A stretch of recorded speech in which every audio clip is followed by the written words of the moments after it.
Have you ever found yourself troubled over something that it builds and builds until it's completely out of control? Have you ever looked back and realized, why did this all start? Was it really that big of a deal?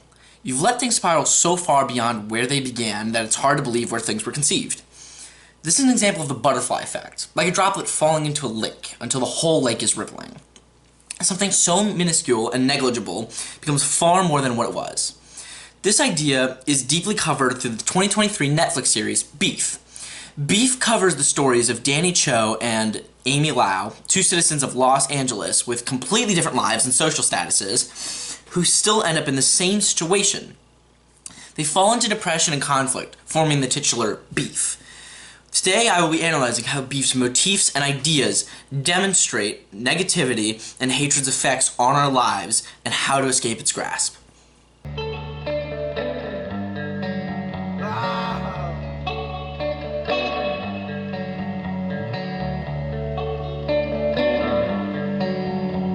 And hate runs through my blood. Well, my tongue was in love, but my heart was left above. Alright, so, first things first. What exactly happened? Boiled down to its basics, Beef follows Danny Cho and Amy Lau, who enter a road rage incident, and in a series of unfortunate events, end up consistently working to get back at each other. The series ends in a beautiful crescendo when Amy and Danny lose all hope and connection to the outside world, forcing them to interact with each other and properly understand each other.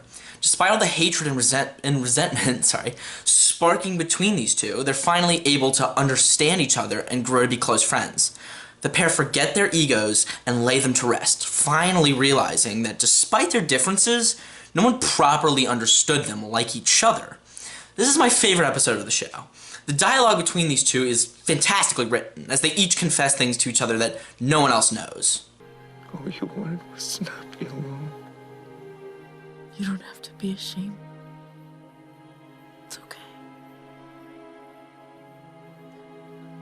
I see it all, and you don't have to hide. It's okay. Alright, but I'm getting ahead of myself. Can't talk about the end of the show before talking about the beginning.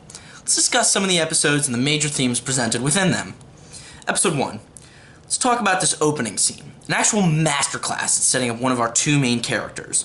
We watch as Danny listens to two people talk about their lives in a friendly conversation and see on Danny's face how he's not really in tune with what's going on around him, just the conversation between the store clerk and the customer. The nice conversation juxtaposes Danny's detached expression, showing how in friendly settings, Danny still feels dissociated. When Danny reaches the clerk, he's faced with judgment over his choice to return hibachi girls for the third time. The same girls which are later shown to have been used for multiple suicide attempts by him. Danny's clearly not in the right headspace, but in returning the girls shows he's trying to do better, yet he's still faced with conflict and borderline mockery by the clerk. Even when being friendly, Danny feels as if the world is against him. And to be fair, the world kinda is against him. But the real problem is how he reacts to it, which we'll get to soon. Danny keeps the girls and returns to his car, breaking down and trying to keep his cool. He reaches for his seatbelt and it gets stuck, another annoyance piled onto his frustrating day. As Danny backs out of the parking space, a car honks at him for a prolonged time to really rub in that they're frustrated he wasn't more mindful of that car. The car then continues to flip him off. This is Amy. The two engage in a car-based chase before Amy gets away. This is what I meant by Danny's problem with how he reacts to things. In just the first 3 minutes, Beef has already excellently crafted one of its main themes, negativity and hate. The episode's title card drops. The birds don't sing, they screech in pain. The birds are Danny and Amy, two beautiful creatures who are in agony and despair. Background art accompanying this title card also digs into the themes. It presents a bunch of meat, the beef, formed between Amy and Danny in this episode, and different classes of people, showing Danny and Amy's different backgrounds. Alright, now let's talk about Amy. Amy is seen pulling into her garage, overwhelmed with texts and a lot of stress, just like Danny. Amy is met by her husband, who asks her what happened, but as she explains the situation, he cuts her off to tell her that she needs to be positive, and maybe they should work on journaling together again. Look at that face and tell me she doesn't want to rip his throat out. I mean, come on, that's the last thing you want to hear when you're feeling that way. But Amy keeps it together. Unlike Danny, she doesn't lose her cool. That is, until the end of the episode. Danny tracks Amy down and continues the cycle of resentment, pretending to be a contractor wanting to help before pissing all over her bathroom and making a break for it. Amy's held it in too long. It's time for her to give in too. And so she chases Danny down the street in a captivating and hilarious scene with the song The Reason playing. The purpose of it being to show that now, despite all the struggling and frustrations in their lives, Danny and Amy have found their reason to keep living, and that is to get back at each other. I think the first and last episodes are astounding.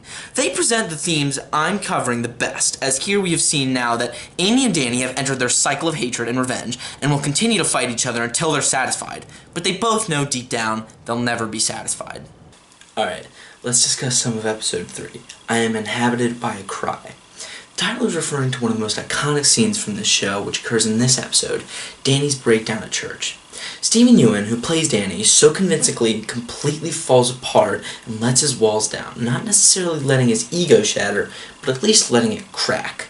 Danny stops being so obsessed with getting what he thinks is right and is able to simply value what's around him. Although Danny hasn't escaped the cycle of negativity, he's not letting it fully consume him in this episode. The title card for this episode's background art depicts two people stabbing each other in the backs, showing the deceit and betrayal portrayed in this episode by Amy's blossoming affair. Despite Amy's existing relationship, she lets her frustrations with her husband envelop her, and instead of talking things out, she continues the cycle of hurt by betraying her partner and beginning an affair. Episode 4 sets up the similarities between Amy and Danny. As Amy converses with her secret partner, who's actually Danny's brother Paul, Paul explains how Amy sounds just like his brother, Danny. Paul explains how both Amy and Danny work so hard for everyone around them and are both so unhappy, showing how despite their differences, once again, Amy and Danny really aren't that dissimilar. The connections between Danny and Amy are vital as they are equally the driving force behind the hatred cycle, so understanding one of them allows us to better understand the other as well, and show how they both get lost in their own egos. Similarly to Danny in the last episode, Amy evolves a bit in this episode, changing her hair to symbolize her growth as she's beginning to leave behind her frustrations with Danny, all until she's dragged back into the loop when Danny appears at her conference and calls her out in front of everyone. Danny's grabbed by security, but instead of leaving it be, Amy decides to be consumed by her pride and mocks Danny for getting caught. This is another great episode that mirrors the last one. In episode 3, Danny evolves and Amy devolves. In this episode, Danny devolves and Amy evolves. It's another way this show demonstrates how these characters are so similar and how despite their growth, negativity still envelops them. Alright, let's jump ahead a bit again. Now to episode 6. Episode 6's title card artwork has a lot of bright and beautiful colors, almost resembling a child's drawing. Children have a lot of hope for the future and positivity, which finally begins showing more in our primary protagonists within this episode as they begin to slowly make amends. Following a recent incident, Amy and Danny decide to meet up and form a deal between each other to cover it up. This is the first time we've actually seen the pair working together, and although they still hold on to their grudges as shown in their dialogue, they're clearly way more aimed at a greater good than getting what they think they're owed. Although the disliking towards each other still exists, in this episode the pair are finally able to look past it. There's finally hope. The next episode, episode 7, continues the trend of hope, but also despair. This feeds back into the idea of the cycle. Even when things seem better, everything falls apart once more. And things keep going this way until the cycle is broken through positivity and consideration. We get more moments spent with Danny and Amy together, where they meet at a party celebrating Amy's success, and Danny questions Amy, wondering if with her success she feels fulfilled. Yet, Amy confesses she doesn't. Even with all her glory, Amy refuses to look past the negative feelings that feed upon her. Now, I've been talking about negativity a lot in this video, and I just want to clarify. It's not wrong to feel bad. It's not wrong to be frustrated with things that happen to you. It's important to feel your feelings and realize them. However, it's also important to let them go and understand that you need to move on from them. My point is, although Amy still has a negative mindset, she's allowed to be frustrated. Her depression continues to crush her despite how far she's come, and that's an incredibly despairing feeling. This episode is titled I Am a Cage, where finally Danny and Amy start to understand that the cage around them isn't their surrounding world, but rather themselves, and their own pride and negativity which keeps them from feeling free. This episode ends on a real low note for both of our protagonists. Amy, whose affair has been discovered by George, finds herself now alone without her husband or daughter.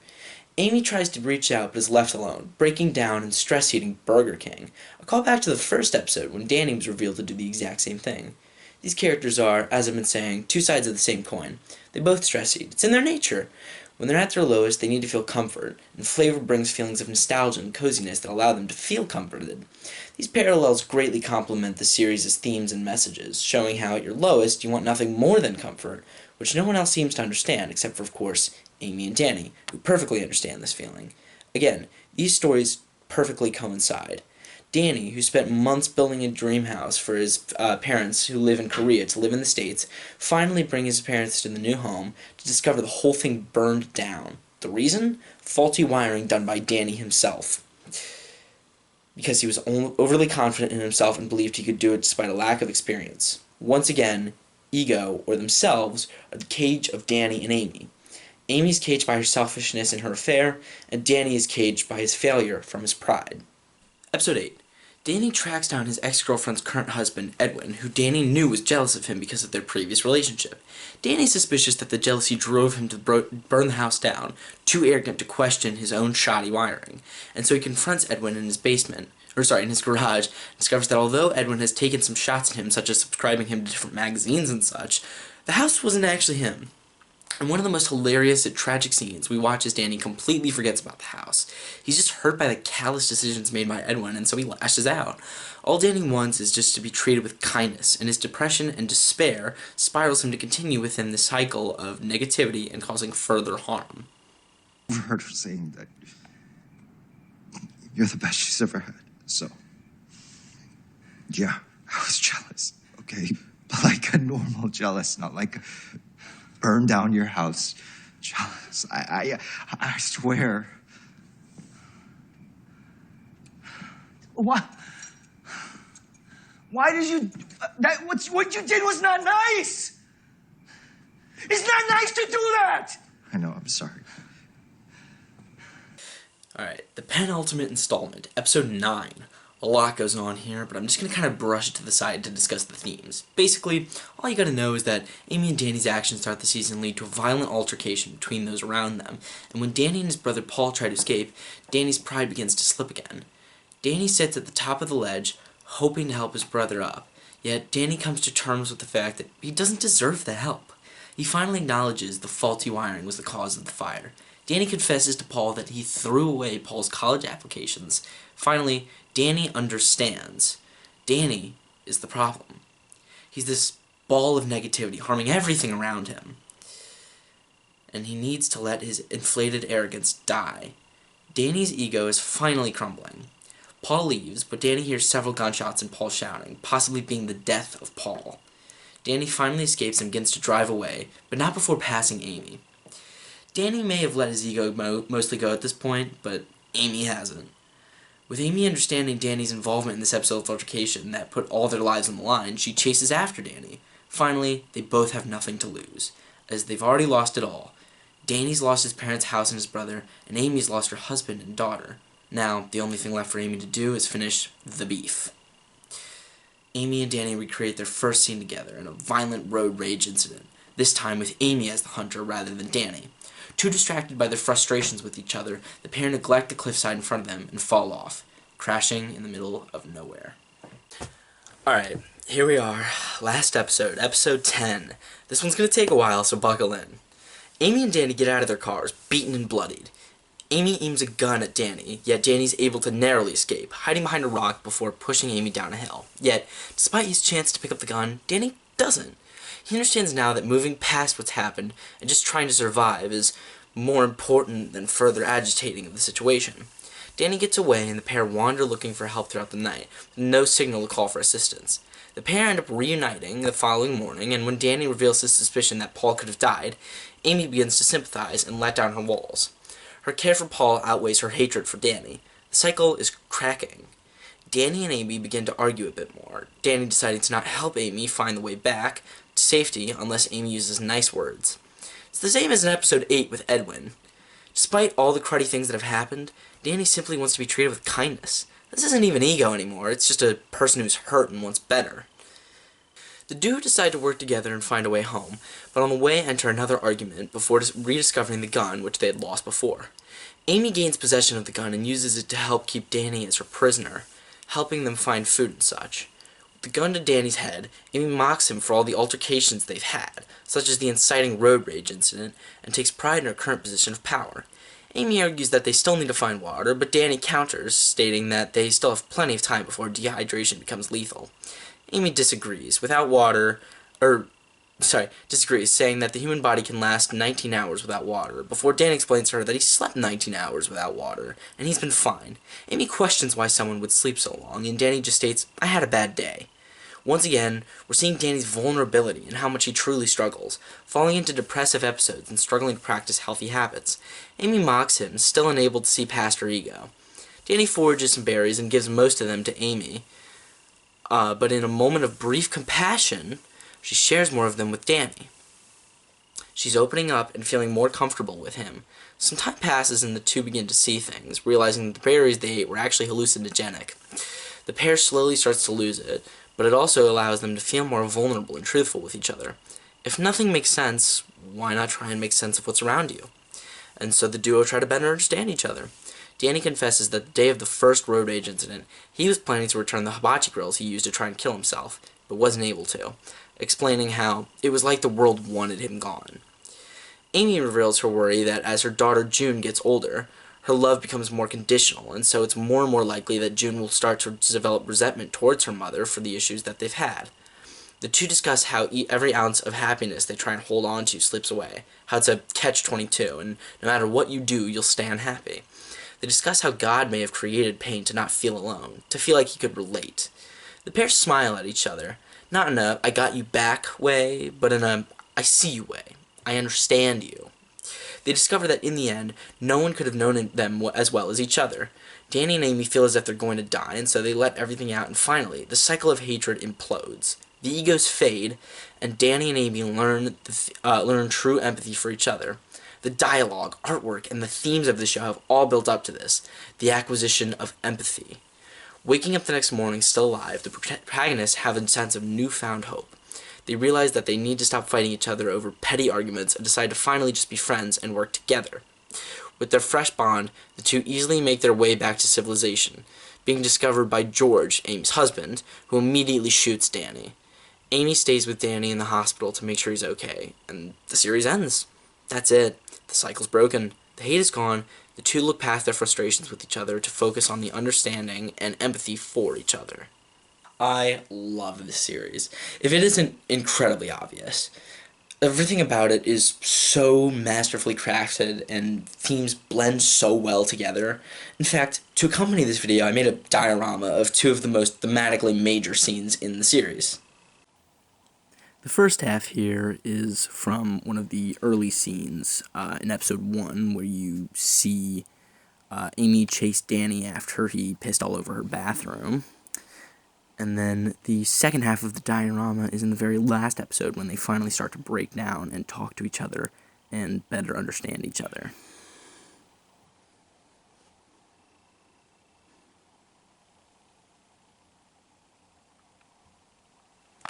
Thank you so much for watching. I had a really great time working on this project, making this super neat diorama and just talking about something I loved, so I really appreciate it. Have a good one.